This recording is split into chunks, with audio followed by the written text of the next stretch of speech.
Hey guys, welcome back. So in this video, I'm going to show you how to use ClickUp AI Brain. So yeah, let's get straight into it.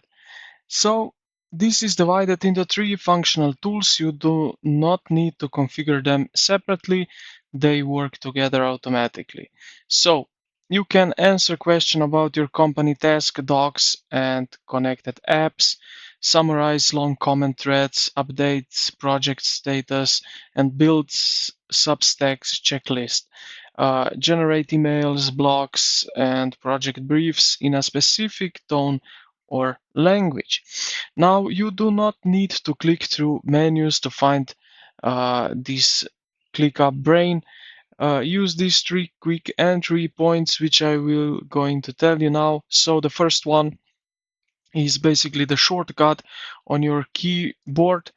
Now, if you are using Mac, you will use CMD and K, and if you are using on Windows, you will press Ctrl K, and this pop-up window will appear.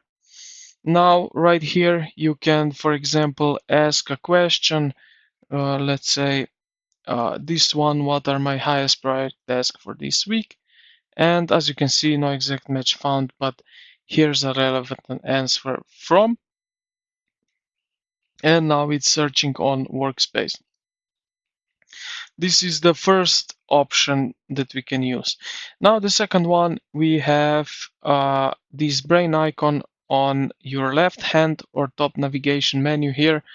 In the side you will see AI basically. So if you click here, it will open up this platform which you probably already know from other AIs.